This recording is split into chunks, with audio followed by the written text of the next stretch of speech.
Hey, what's up? Chris here. We're about to head down to Florida for about a week's vacation. One of the main stops and main reasons we're going to go is to visit Disney World. So if you've ever been to Disney World or just Florida in general, you know at some point along your trip, you're definitely going to encounter either rain or even a thunderstorm. Even if you don't, if you're lucky enough not to encounter some rain, if you're visiting those theme parks, you're probably going to ride something where you're going to get soaking wet.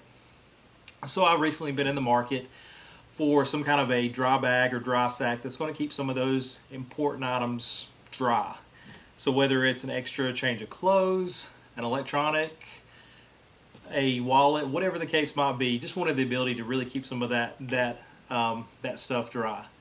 So I came across the Sea to Summit lightweight dry sack. So I wanted to grab a couple of different sizes to see exactly what I could possibly fit in these, and really just share that if anybody is in the market. So again, just want to look at size of these bags and also give some ideas of what we could potentially pack in these bags. So the sizes that I purchased a 1 liter, I purchased a 4 liter bag. And just to compare these two, there's quite a bit of difference between these two bags here. And the largest one I purchased is a 13 liter bag. So, and you'll see here, this one's actually quite large. So again, the 1 liter bag, and then the 4 liter bag. So what I really like about these bags, just in general, is that they're extremely lightweight. And what they really remind me of is the type of material that, say, a rain jacket's made out of. So real lightweight, real flexible. You can easily throw this in a pack, especially if you don't need it, and really not even think twice about it. It's going to take up very little space, and in addition to very little weight just in general. So I got the 1 liter just to see if a wallet and a phone could fit in here. 4 liter, I just wasn't sure exactly what might be able to fit. And then the larger bag, just to see if I could throw, if we needed extra clothes or a towel or something to, again, just to keep dry. So next, what we'll do is we'll take each one of these bags and just show some ideas of what we can pack in here. So we'll start with the 1 liter bag here. And again, just a really small, lightweight bag. And really what I found is the extent of what I would pack in this bag is, I have an iPhone 10, definitely nothing larger than this phone. And also just a regular sized wallet. And the instructions that come along with this, in addition just with dry bags and dry sacks in general, it's my understanding you need to at least fold the top over 3 times to really protect your item and keep those dry. So we'll go ahead and do this. And also what you might want to do to conserve space is just make sure that you get some of the air out as you fold this top down.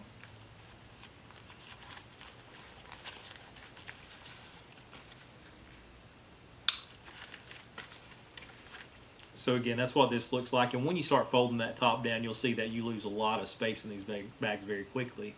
But again, the key to these bags is just the fact it's going to keep your items dry in case of that storm or Splash Mountain or whatever ride you might be riding on. So next we'll go ahead and move along to the 4 liter bag. And I believe you'll definitely see just how much bigger the 4 liter is compared to the 1 liter bag. So again, I have an iPad mini that's definitely going to easily fit in this bag. So we'll use some of these same items, iPhone 10, wallet, and if you want to take a small battery, this is a 3000 milliamp hour. I think you could probably get a little bit larger size in here also. So again, we're going to fold this over.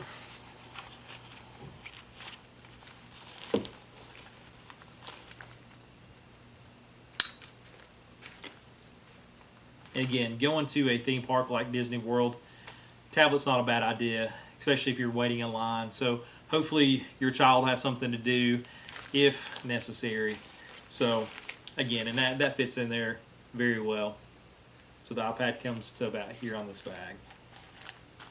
So I could easily see this in a pack all day. And again, not very heavy.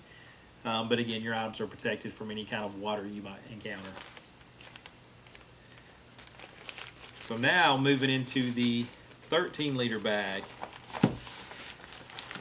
And you will definitely see even a larger size difference in what we can pack in the bag. So again, 13 liters. And definitely, this will just slide in your bag. And I think this bag weighs about 2.5 ounces. So again, very, very lightweight bag in general. So what I have here, just to kind of show what we can pack, is just an Eagle Creek packing cube. This actually has 4 pair of rolled pants. I think I used maybe for another video. But just to show that this can easily fit in this bag.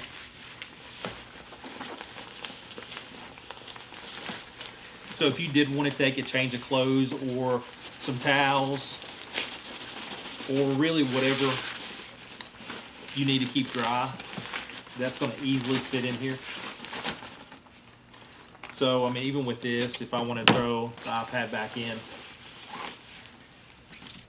and my phone and a wallet, because we all know that Disney is not cheap. So again, just make sure you get some of this air out as you go. And as long as you go over 3 times,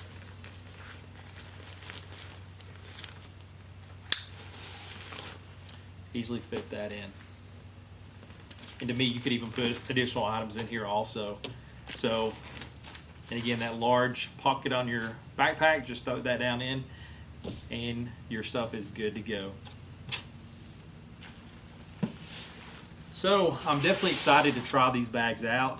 What I'll probably do, I don't really see a need for the 1 liter bag for my purposes. So definitely want to keep the larger bag. Again, I almost look at this as a lining for my bag now. So just open that up, slide whatever items I need to keep really dry, and just flip that top over, and I'm good to go for the day. Anything else hopefully won't matter if it actually gets wet. And for the most part, a lot of bags out there are going to have some kind of water resistance to them for the most part. But again, if you're in that torrential downpour, like I know Florida's known for sometimes, it's going to go through the bag.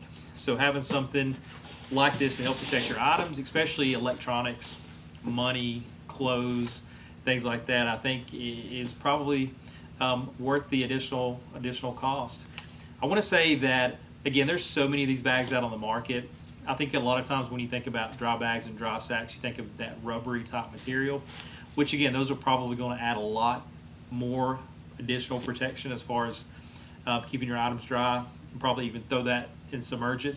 These again are made more for those situations where you're caught in the rain, or you're again on those rides where you're going to get water splashed on you. So again, really like these. Definitely check these out. Sea to Summit if you're in the market. Look at other similar type products too. And I know at the end of the day, one thing to think about too is just, I know we've used these forever, just a typical little sandwich or quart size bags. Even the gallon size bags will fit some of your items in there very well. Don't overlook those either, especially if you're on a budget. But what I do like about these compared to these is that with time, these are going to fail very quickly in a lot of situations. And plus, throwing these away, if we're environmentally conscious, these things should last you really for a very, very, very long time. I know one warning they do have is just keep sharp items away, because it could puncture these. And like I mentioned before, these are very lightweight, and they do remind you of that rain jacket type material. So, as always, thank you so much for watching. If you do have any questions, feel free to leave those. I'll do my best to answer any questions you might have. Please like, subscribe. And what I plan to do also is just kind of give a trip report as we go along and as we come back. So again, thank you so much.